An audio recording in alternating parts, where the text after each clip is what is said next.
Alex Ansary here on this evening of September 1st in the year 2017. It's actually Friday night, actually just after not only the total solar eclipse, but recent geomagnetic storms, feeling the energy in the air, very busy myself, um, diversifying my portfolio, if you will, as to how I receive my income on my feet, working for about 11 hours straight at a food cart in town. And I'll be working also about the same amount tomorrow. So this is really, really good news. And it's something that I've actually had to focus my time and effort on income outside of the internet for the here and now as we go into the winter. This is really, though, a larger story about an economic collapse within the independent media, a story that needs to be told that isn't being told. So we have a lot of changes taking place right now with YouTube. And as I talked about in recent videos, and we have a live chat for anyone that may choose to join. And of course, let me know if you do join how the audio is and how the video is. So I can make sure that we are all good, audio and video. So as I was saying, new YouTubers should have the same advantage or opportunity as people that have had the opportunity for the last 5 years, 10 years to monetize their channel. But the world is changing. The flow of money when it comes to advertiser dollars obviously is going to the mainstream media with regards to monetization on YouTube. When initially YouTube was supposed to be the alternative to the mainstream media, and then we saw elements of the alternative media starting to sound more and more like the mainstream media. So I want to kind of off the top of my head, from observing the mistakes and successes of others, and also the successes and mistakes within myself. First and foremost, it's important to understand for anyone that's a new content creator to think outside the box of the YouTube matrix. There's so much more. There's so much more than YouTube. But it's all about the asses in the seats. And so we join YouTube. It's where my largest following is. If I want to reach you, it's on YouTube. But there's a catch with that. When people become dependent on a monopoly and there's a false sense of security. And so people develop businesses around a model that's really dependent on multiple middlemen and algorithms that can literally destroy the same businesses that YouTube helped create. Now, it's important that YouTube is supposed to be used as a tool to promote a business or promote something else, not just ideas. Now, unless someone's going to come at me with a communist, socialist attitude, right, that capitalism sucks and capitalism is the root of all evil, um, that's pretty much what it sounds like when people believe that only the mainstream media should be able to monetize independent content, and that's an anti-capitalist, anti-small business. I don't know what you kind of label that, but the thing is, advice for new content creators: it's important to know your niche. For me, successes. Sure, I branch out into different topics. I also lose people because I'm all over the map. Someone could also be successful focusing on their niche and generating content.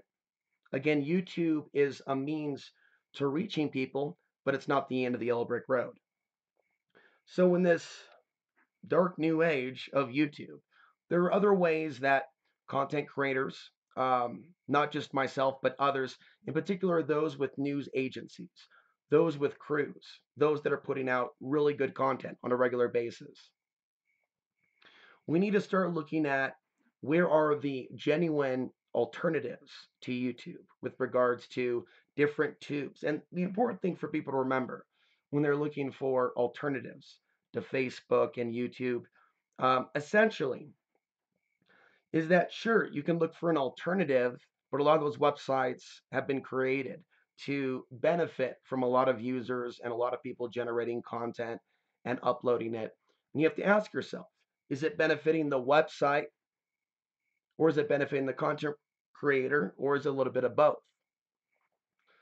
And so there's a little bit of forethought that needs to go into alternative social media platforms because, frankly, I'm not impressed by Minds.com.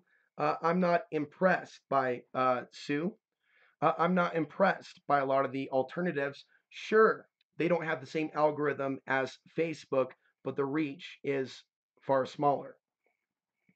So I would definitely advise people to really look at quality documentary films and reporting regarding the things that are taking place and not just participating in the YouTube clickbait phenomenon that has made some people wealthy for a time, right? But that's not working so well anymore.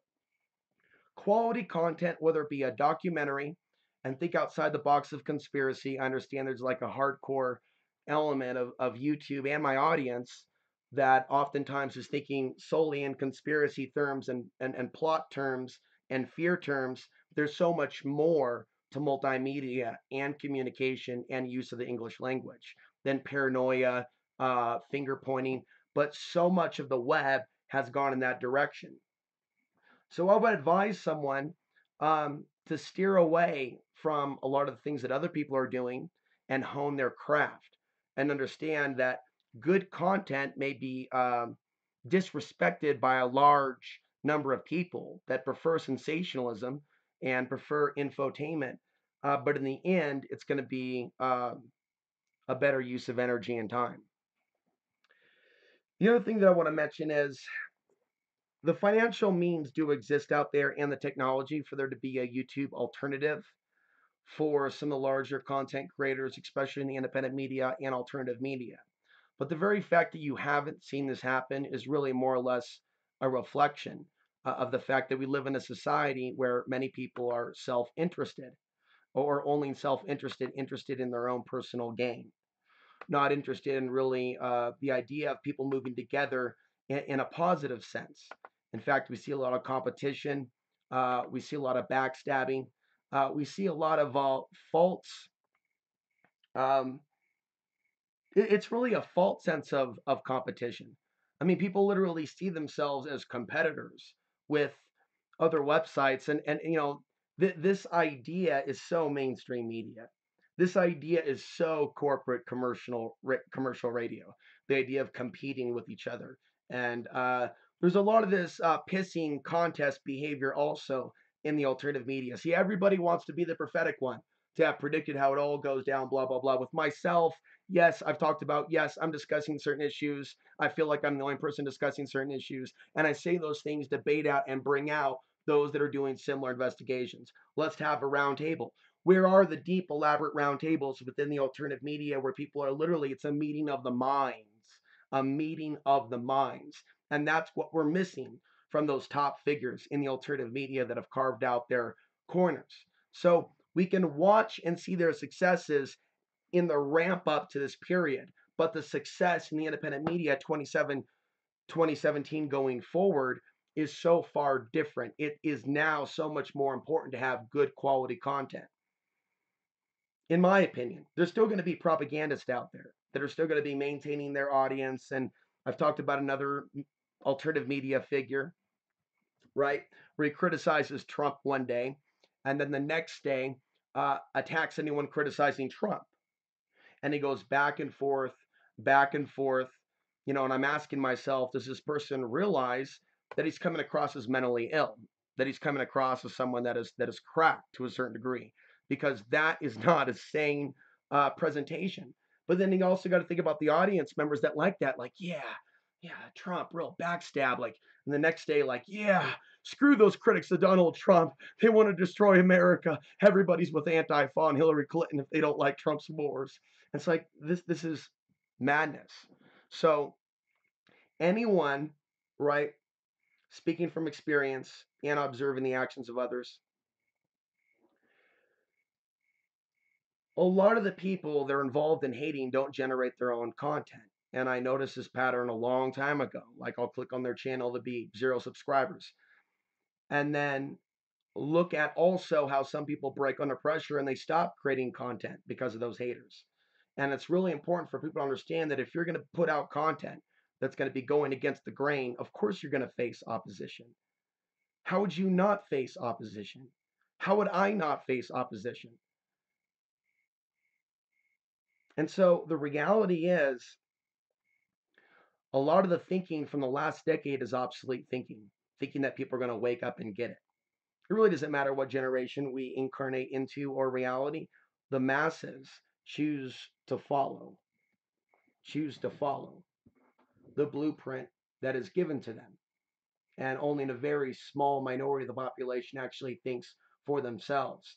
And usually that information that those contrarians within society leave behind generate, it's noticed by generations that follow that person's lifetime, if they bother to write it down or put it into a book.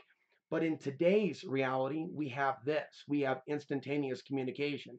It may be laughed at now, it may not be appreciated now.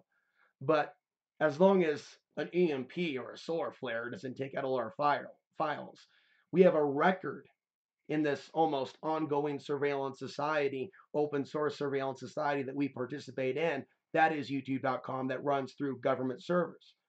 And people like myself and others, we share our truth knowing it's going through those government servers. And also that there is a shelf life to the period. And we're going to have this type of freedom to be able to reach each other. For me to be able to speak to you in a live stream, and for the broadband to be able to hold, right, a certain amount of viewers. That is amazing. And see, we didn't have this ability a decade ago. So the importance is that people don't abuse it. The importance is that people don't take it for granted. The important thing to realize is, what can we do on a much grander scale? Look at what social media and Facebook has done to a lot of people. They're spending their time arguing in the comment section, but they're not meeting up anymore. And especially in the Donald Trump era, a lot of people are opting out from the left and the right circus and the political street gang fighting, at least in the Ron Paul era, right? There was a reason for people to come together that believed in the non aggression principle. Today in 2017, people like you and myself, we don't have those outlets. Those meetups, for the most part, are not taking place. So many people have been co opted. So, sure, the odds seem against me, and the algorithms and the odds seem against you. But generating content in this day and age where we have the ability to reach other people, uh, even those haters that don't generate their own content, that prefer that only the mainstream media generate content. It's important that we understand this is more about a spiritual practice. See, money, economic survival, that stuff will come when it comes, but it's really a means to an end. It's not about money. It's about helping people. It is about helping people. It is about reporting on what's going on and asking people if that's what your motivation is. Think about your actions. Think about what's going on. Look at what's going on in our community. How can we take this to a more positive place than people fighting in the streets? So as far as I'm concerned, there is a massive need for new content creators to start speaking the truth, because a lot of the people that have carved out their niche in the alternative media, they're in their own little matrix. They're juggling in their little corner of the alternative media circus. There is so much room and opportunity and growth for new people to start speaking their truth. And that's my message tonight. So um, that's all I'm going to share for you tonight. I may be back more later with other thoughts. So long for now.